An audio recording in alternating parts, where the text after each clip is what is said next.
Hallo. Hallo. Jetzt geht's ums Klima. Ja, und zwar Klimazonen. Ne?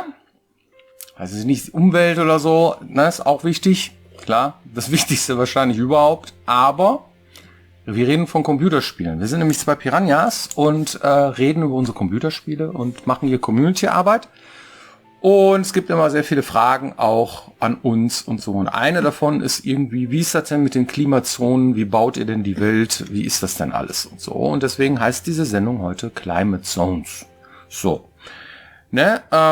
Und Setting wird oft mit Klimazone verwechselt. Ja, es gibt nämlich Settings, ne? So wie zum Beispiel Skyrim hat ein Setting, ist meistens kalt draußen. Ne? Skyrim hat zum Beispiel keine Wüste, höchstens eine Eiswüste. So. Ist das dasselbe? Setting gleich Klimazone? Nein. Weil wir machen nämlich beispielsweise 5 verschiedene, häufig, ja, und haben trotzdem ein Setting. Ne? Naja gut, wir haben mehrere Settings zusammen zu einem Setting-Hybrid gewurstelt. Ja. Alles rein. Aber auch in Gothic 3 hatten wir mehrere Klimazonen. Wir hatten kalt, wir hatten heiß, Wüste und so weiter und trotzdem war es ein Setting, ne? Fantasy-Setting. Und das ist schon mal vorweg. So, aber was sagen denn die Leute dazu?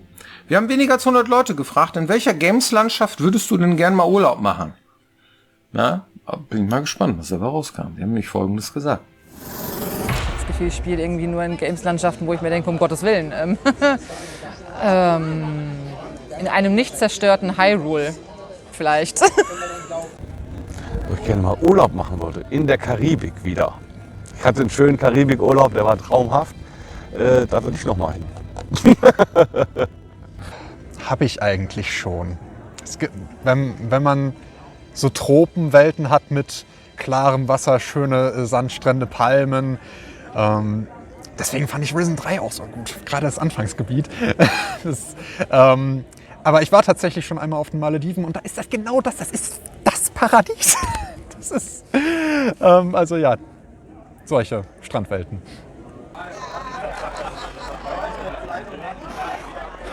Monkey Island.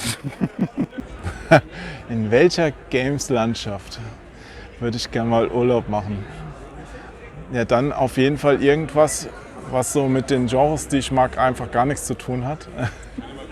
Also auf keinen Fall in der Hölle bei Doom oder so. Ja. Dann eher so Animal Crossing oder so. Ja. Ich weiß, dass der Harry gerne mal in einer Zombie-Apokalypse wäre.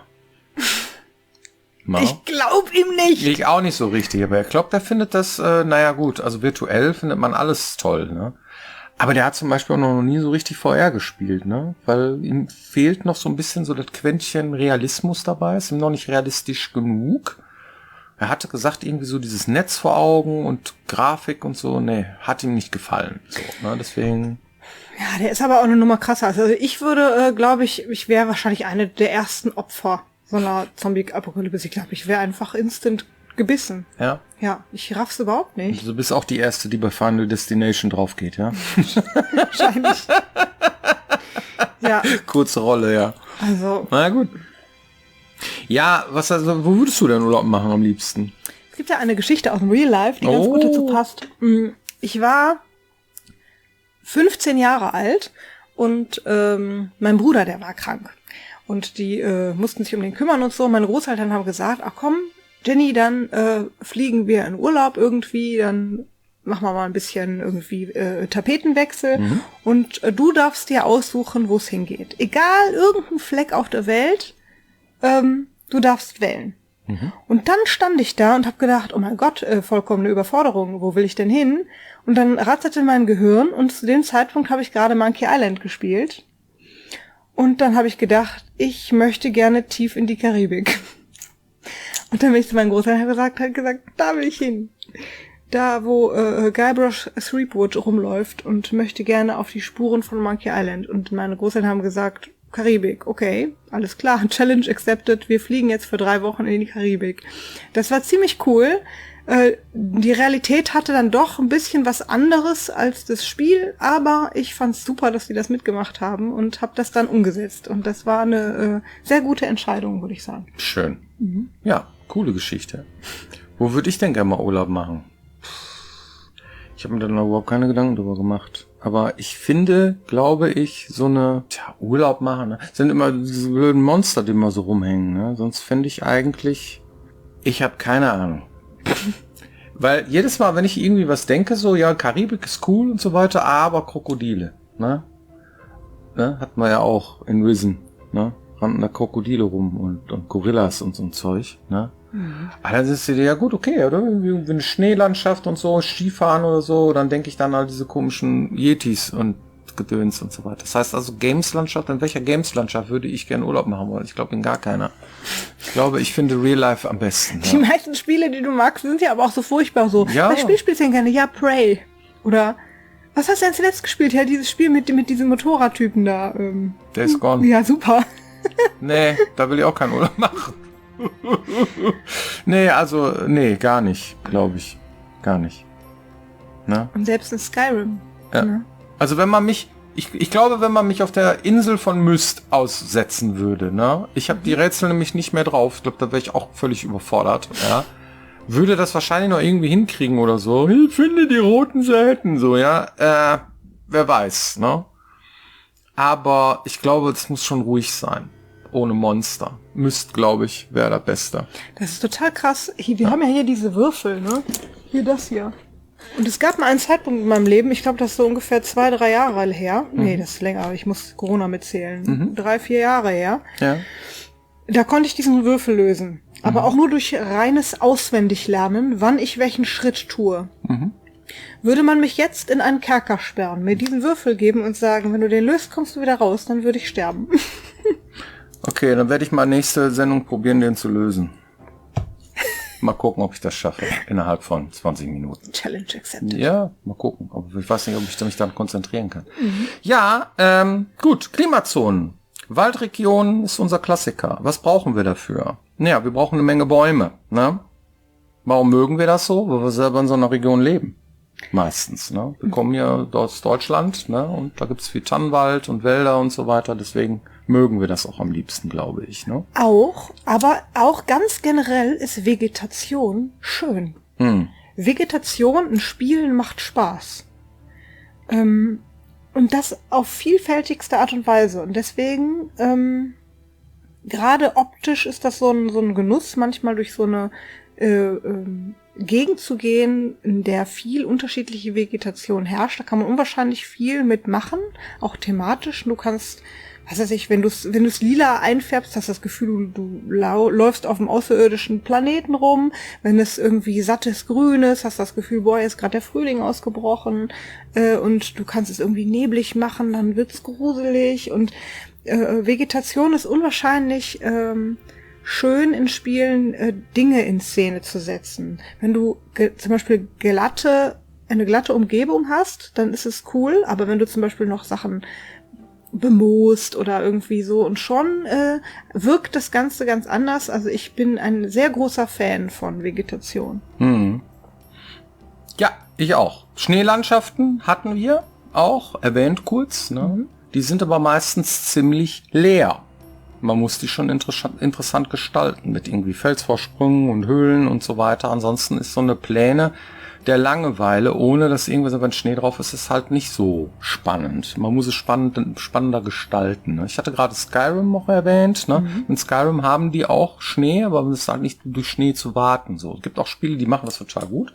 Ne? Aber Red Dead Redemption zum Beispiel hat das ziemlich cool gemacht. Die haben auch eine riesige Welt, ne? Aber da hast du auch ein Pferd und kannst da durchreiten und so. Ne? Du musst schon mehr Details irgendwie reinkriegen, dass man eine Sache. Schneeverwehungen sind sexy, ne? Absolut. Das heißt sehr viel Partikeleffekte auf dem Bildschirm, die dann sehr diesig und so, sehr stimmungsvoll und spezielle Monster, so wie Yeti oder irgendwelche Eistrolle oder sowas. Ne? Das ist natürlich auch schon cool, finde ich. Es macht aber auch mehr Spaß, wenn man diese reine Landschaft dann halt auch mit einer bestimmten Sache verbindet, zum Beispiel eine besondere Bedrohung. Ja, also bei Fade to Silence zum Beispiel war es so, dass die Schneewirbelstürme gemacht haben. Das war eigentlich das coolste Feature im Spiel, weil du... Flattert dann man so mit, ne? Genau, erstens sah es super cool aus und zweitens ist das halt so eine ständige Bedrohung. Auch Survival-Games können super viel damit machen, ne? Das Gefühl hast, okay, es wird zu kalt, ich muss was machen, ich muss irgendwie,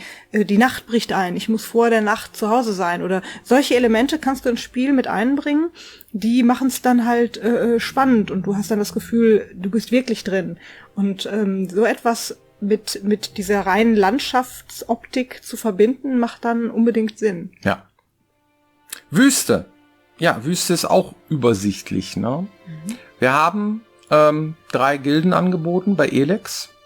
Und eine davon fand in der Wüste statt. Das waren die Outlaws. Die waren auch sehr, so wie wir normalerweise Charaktere darstellen, so eine klassische Piranha Bytes Gilde, ja. Und wir dachten, dass die auch sehr populär sein würde. Ich glaube aber durch die Wüste und durch das Setting, das sehr übersichtlich war und auch, weil es halt Wüste war es auch sehr flach alles und so weiter. Das heißt, die Topologie war ziemlich einfach, ja, haben die Leute das nicht so als so toll empfunden, habe ich das Gefühl gehabt. So, ich habe auch ein paar Leute gefragt, so, das heißt also, so eine Wüste ist schon, ne, wir haben auch die Wüste in Gothic 3 gehabt und so, das war sehr weitläufig und so weiter, ist auch geil, keine Frage.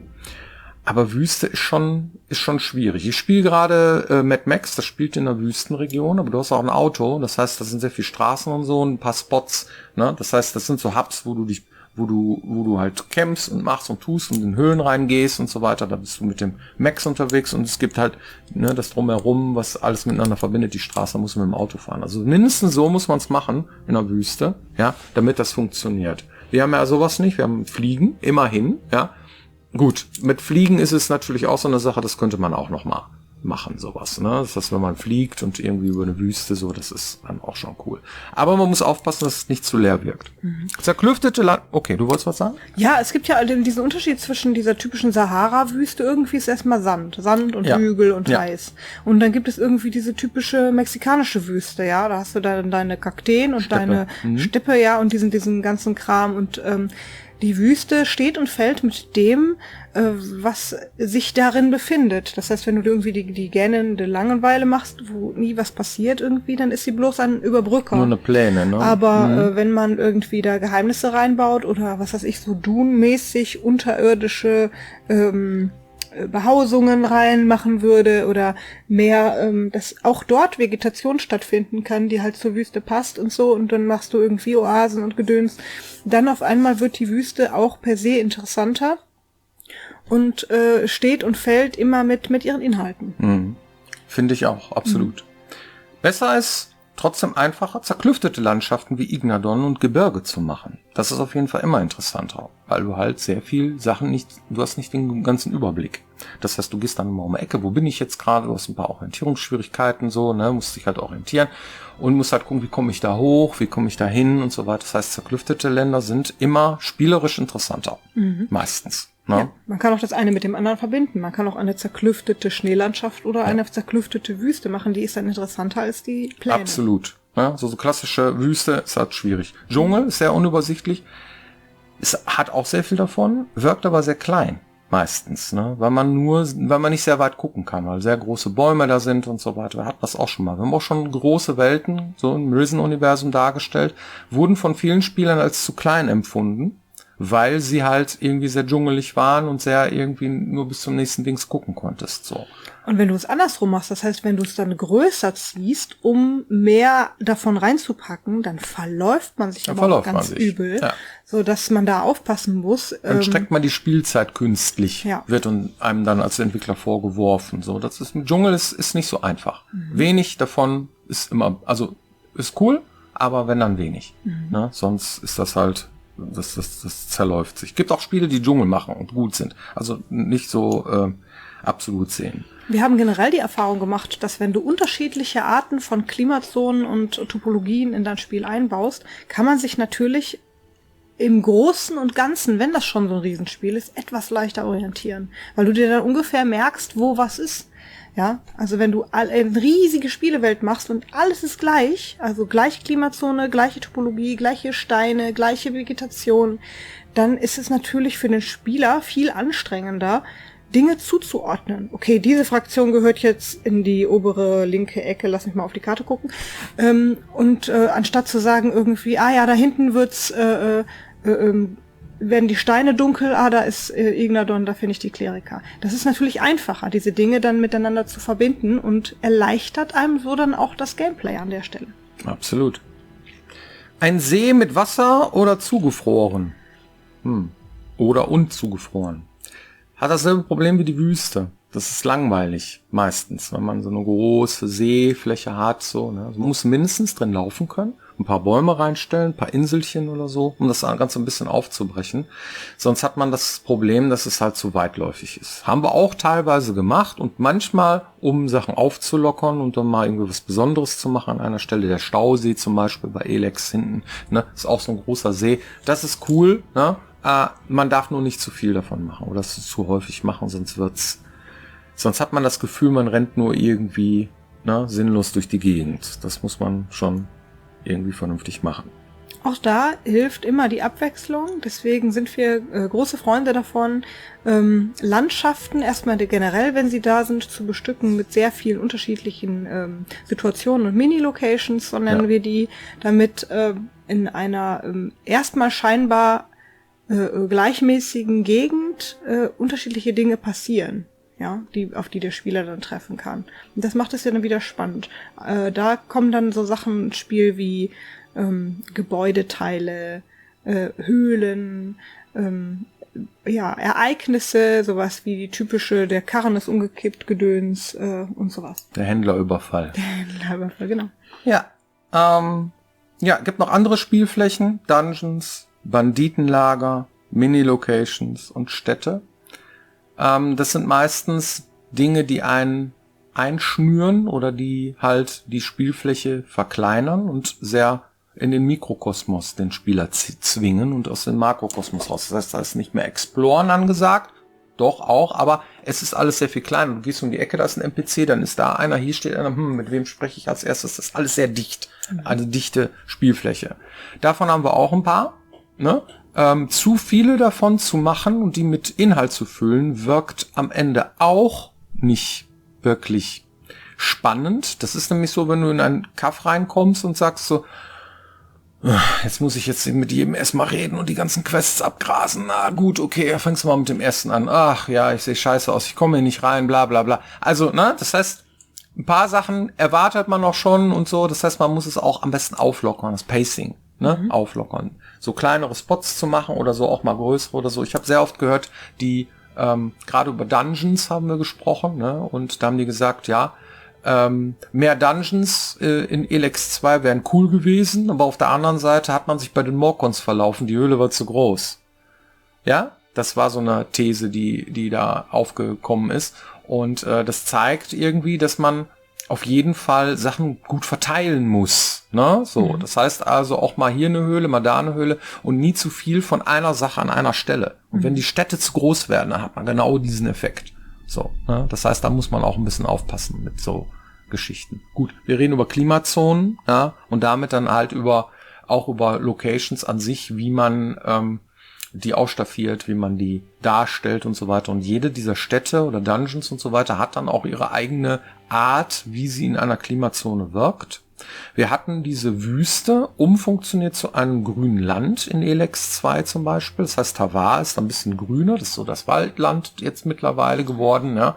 Und da hat man schon gemerkt, dass man auf jeden Fall dieses ein bisschen unübersichtlicher gestaltet hat und sehr viel zerklüfteter gestaltet hat und auf einmal war es auch sehr viel interessanter und man hatte auch nicht mehr so die Übersicht, wo bin ich jetzt, ja, sondern das war schon sehr viel spannender und das Pacing war völlig anders, obwohl der Level sehr, sehr ähnlich oder fast gleich war. So, ja. Und da kann man das dran sehen. Das heißt, wenn ihr Elex 1 spielt, geht man nach Tavar und bei Elex 2, das ist, als hätte man einen komplett anderen Level. So, ne? Und andere Klimazone macht dann schon ein bisschen was anderes aus der Welt. Als Beispiel.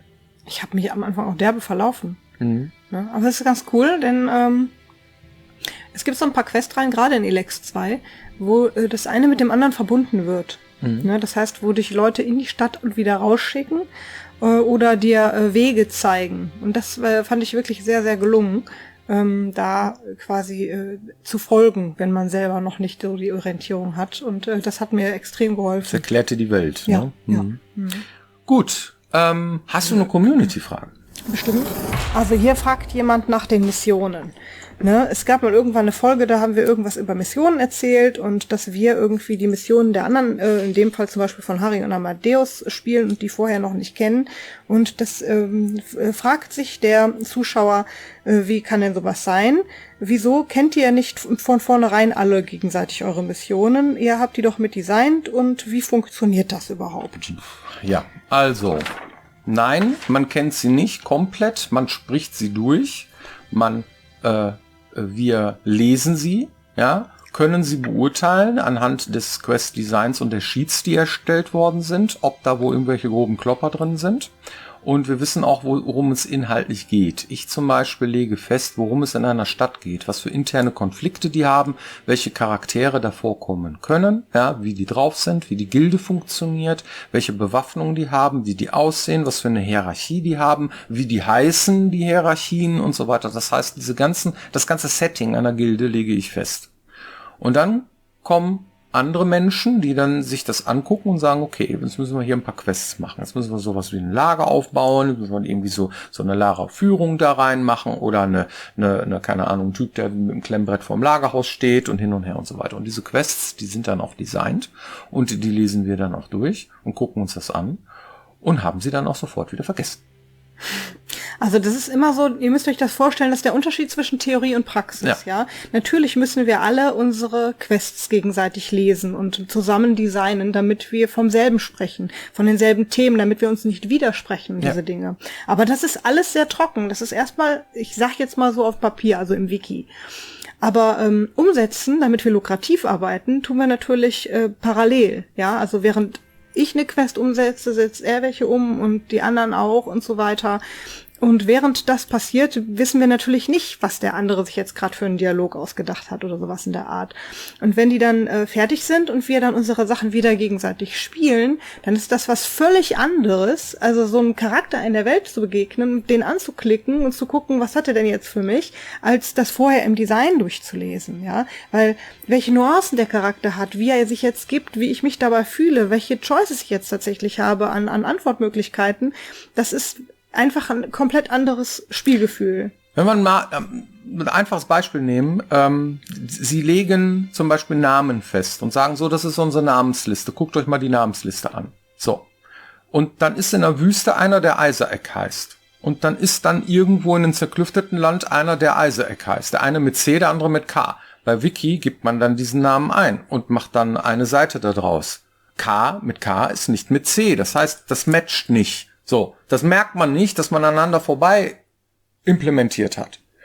Da gucken wir drüber und sagen immer, da, ne, das ist derselbe Name. Das heißt, das ist was anderes ausdenken. Denkt ihr was anderes aus, weil nur den Buchstaben zu ändern, kann manchmal funktionieren, aber in dem Fall klingt es auch exakt gleich. Isaac ist Isaac oder Isaac, ne, wie auch immer, im Englischen, Deutsch und so weiter. Und solche Sachen machen wir dann schon. Aber in dem Moment, wo wir sowas reporten, dem anderen, der daran arbeitet, ja, okay, alles klar. Wissen wir nicht, welchen Namen er dann dafür ersetzt, ja, für diesen anderen Isaac, oder den mit C oder den mit K, weiß ich nicht. Ja, und was macht er denn? Ich habe bestimmt eine Quest gelesen über einen von diesen Isaacs oder so, ja, und was die machen und hast du nicht, aber ich werde auch oft gefragt, hör mal, was hast du dir bei dem und dem Charakter gedacht? So, den hast du doch geschrieben hier, den und den. Wie war das denn da? Und bla und ist und das. Da liegen 1000 Charaktere dazwischen, die ich designt, geschrieben oder sonst was habe. Manchmal gucke ich mir eine Quest an aus einem unserer älteren Spiele und denke mir so, das klingt nach mir. Dann gucke ich nach, nee, hat der Harry geschrieben. Oh, das klingt aber nach dem Harry. Nee, den habe ich geschrieben. Also auch das, ne, das ist sehr viel. Das vergisst man halt immer wieder. Ne? Und das ist schon, ist einfach sehr viel. Wir können nicht alle Sachen uns wirklich merken, auch nicht innerhalb eines Projektes. Das sind immerhin 4 Jahre, die so ein Projekt dauert. Oder 3 Jahre, 3, 4 Jahre so. dass man das tatsächlich vergisst. Und wenn man anfängt zu spielen, hat man auch dieses ganze Konzept, also diese ganzen einzelnen kleinen Geschichten gar nicht so im Kopf. Man spielt einfach und lässt das Spiel auf sich wirken, weil darum geht es dabei auch, ja. Das heißt, dass ihr nachher euch das Spiel dann angucken könnt und so und dann dieses Erlebnis, dass wir das so nah wie möglich an euch dran sind, emotional. Und dann ist es nochmal was ganz anderes. Ne? Wie man die Püppchen aufstellt, wann welche Quest wo angeboten wird, hat auch einen riesen Impact auf das, wie es läuft. Was man als erstes macht, als zweites und dann wirken die Sachen auf einmal ganz anders und. Das sind immer etliche Parameter, die da eine Rolle spielen und darum ist es spannend, sich das Endergebnis anzugucken und man weiß nicht, was einen erwartet. Ganz einfach. Ja. Und das muss auch so sein. Also das ist, natürlich seid ihr noch weiter weg davon, ja. Also ihr wisst natürlich gar nichts über das Spiel, während wir natürlich im Groben wissen, worum es geht und welche Charaktere vorkommen und so weiter und so fort. Aber eben nicht im Detail. Und deswegen ist das Spieleerlebnis, wenn wir es dann spielen, immer noch was völlig anderes als die Implementation. Und das macht auch einen sehr großen Reiz aus und macht Spaß auch. Wunderbar. Hoffentlich beantwortet das die Frage. Und wir sehen uns nächste Woche wieder hier, wenn es heißt Piranha Becken TV. Genau. Macht's gut. Bis dann. Tschüss. Boah, lange Erklärung. Ja, aber ich glaube, das Ja, man möchte ja auch nichts Falsches sagen, ne? Was